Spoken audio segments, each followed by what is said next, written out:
দেখুন ছিপ জাল দিয়ে মাছ মারতেছে। রাত্রে প্রচুর বৃষ্টি হয়েছে।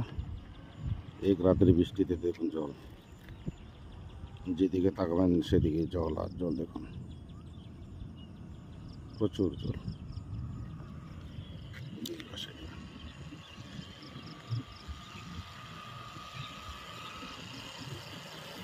রাস্তায় বাংলাদেশে যাওয়ার জন্য ট্রাকগুলো দাঁড়িয়ে আছে।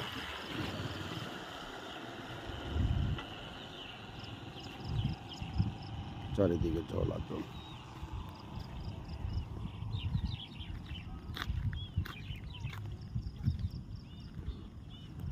পাহাড়ের জল সব নেমে আসছে।